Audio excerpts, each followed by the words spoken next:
Salam, salam sejahtera, pendengar yang terkasih.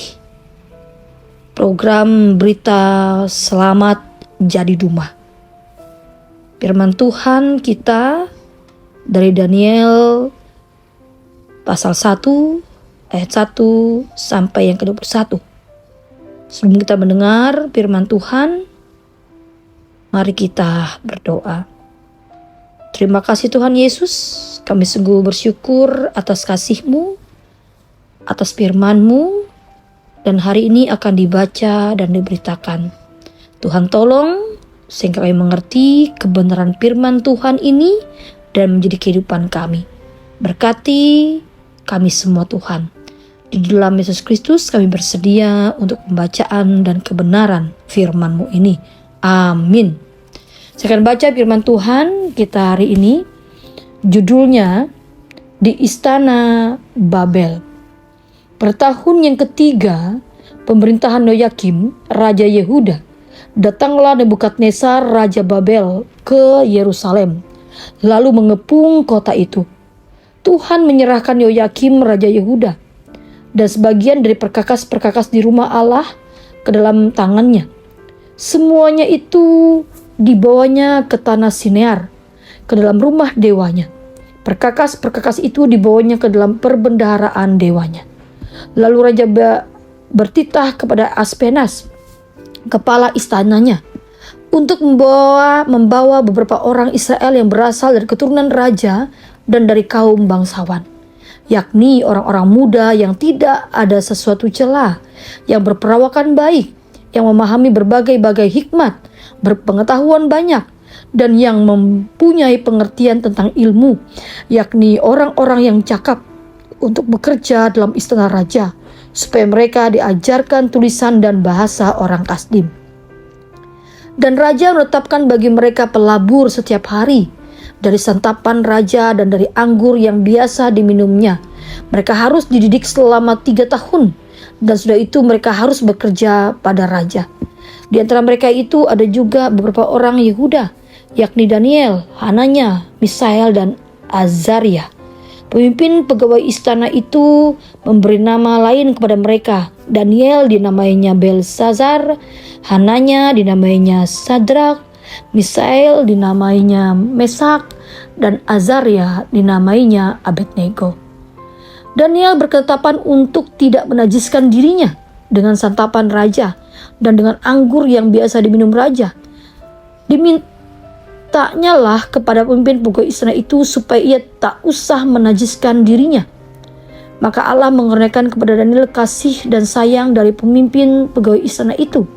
Tetapi berkatalah pemimpin pegawai istana itu kepada Daniel, "Aku takut kalau tuanku raja yang telah menetapkan makanan dan minumanmu berpendapat bahwa kamu kelihatan kurang sehat daripada orang-orang muda lain yang sebaya dengan kamu, sehingga karena kamu aku dianggap bersalah oleh raja."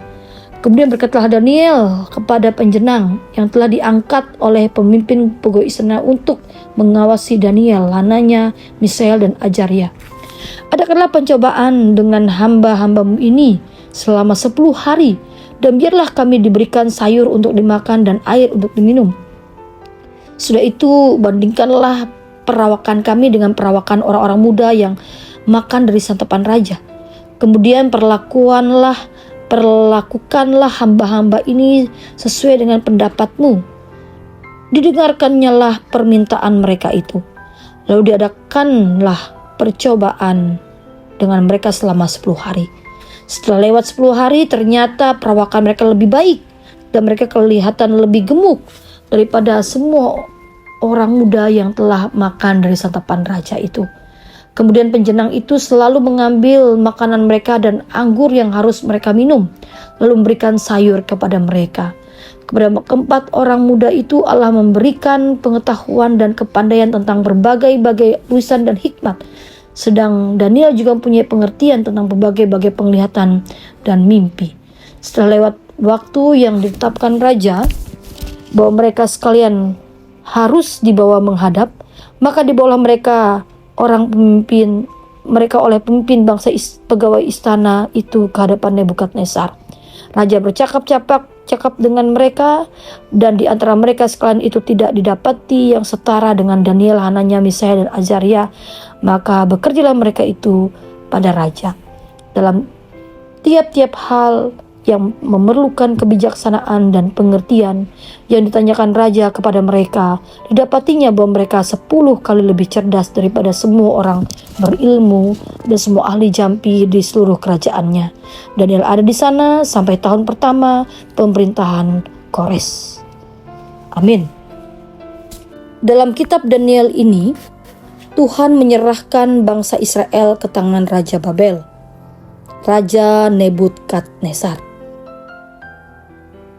Dan di situ kita melihat dalam ayat 1 dan 2 bagaimana kota Israel dikepung dan Tuhan menyerahkan Yoyakim, Raja Yehuda, dan semua hal yang terdapat dalam ayatnya yang kedua.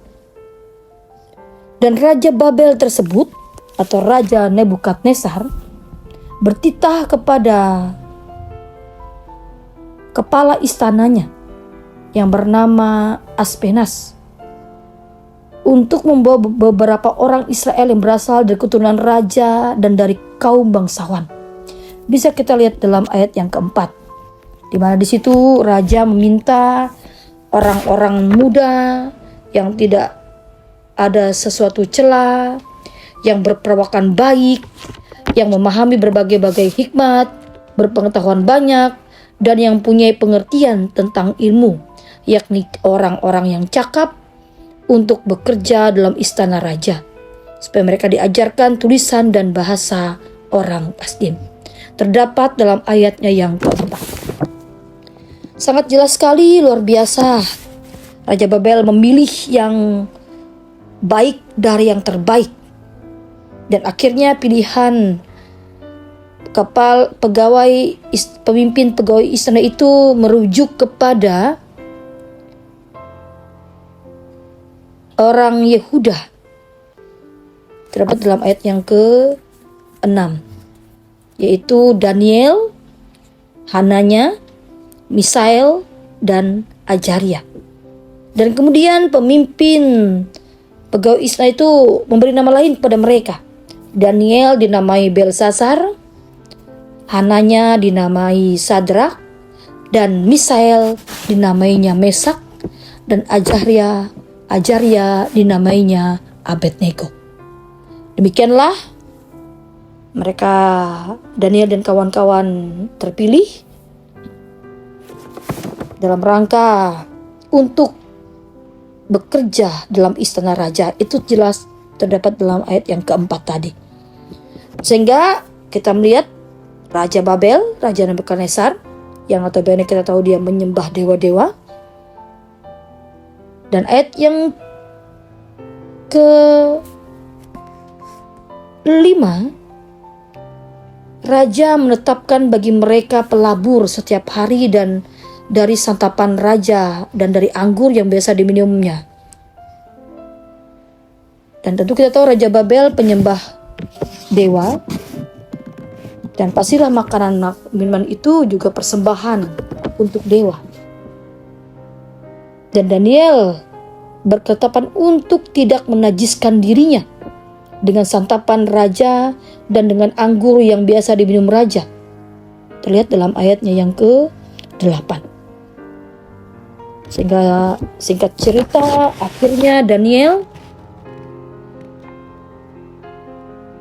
dia minta kepada pemimpin pegawai istana itu supaya ia tidak usah menajiskan dirinya. Dan terbukti apa yang menjadi keinginan Daniel, berkat Tuhan, karena pertolongan Tuhan, pemimpin pegawai istana itu memberikan kepada Daniel apa yang diinginkan oleh Daniel. Dan silakan diadakan uji coba selama 10 hari. Sehingga permintaan Daniel didengarkan dan diadakan uji coba, dan puji Tuhan Yesus, selama 10 hari itu, setelah 10 hari lewat, ternyata perawakan mereka lebih baik dan mereka kelihatan lebih gemuk daripada semua orang muda yang telah makan dari santapan raja. Teman-teman, jelas kita melihat ini bagaimana kuasa Tuhan menolong Daniel untuk terlepas dari hal yang bisa membuat dia jatuh ke dalam dosa, dari hal yang membuat dia tidak setia kepada Allahnya.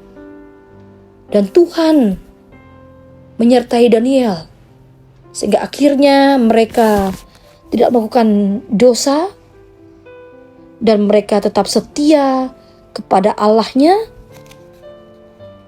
dan semuanya itu karena Tuhan menolong.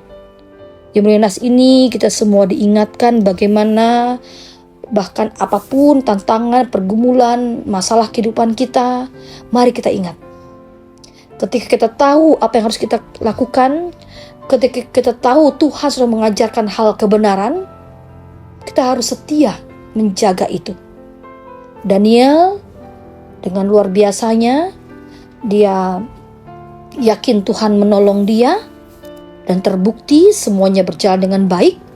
Dan mari kita juga dalam segala pergumulan tantangan hidup kita, sehingga semuanya tetap dalam penyertaan Tuhan, sehingga semuanya tetap dalam kasih Tuhan, sehingga tetap kita melakukan kehendak-Nya.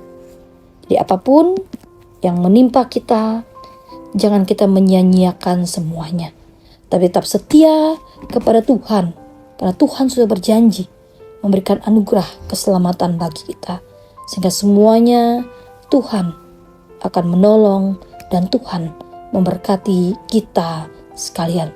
Jadilah Daniel dalam kehidupan kita yang setia dan hidup seturut dan sesuai daripada kehendak Tuhan.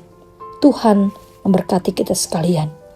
Saya, Pendeta Henny Melina dari Resort GKE Banjarmasin. Demikian firman Tuhan hari ini. Shalom. Mari kita berdoa. Terima kasih Bapa di sorga, Engkau telah memberkati melalui firman-Mu yang boleh diperdengarkan bagi kami pada pagi hari ini. Kiranya firman Tuhan tidak berlalu begitu saja, melainkan mampu menjadi rema di dalam kehidupan kami. Pada saat ini ya Tuhan, kami serahkan setiap kegiatan aktivitas pekerjaan kami sepanjang hari ini hanya ke dalam tangan pengasihan-Mu. Bahkan apapun yang boleh kami lakukan, hidup dan kehidupan kami dapat menjadi berkat bagi sesama kami maupun bagi kemuliaan nama Tuhan. Terima kasih Bapa di sorga, ini doa dan permohonan kami alaskan di dalam nama Tuhan Yesus Kristus. Kami berdoa dan mengucap syukur. Amin.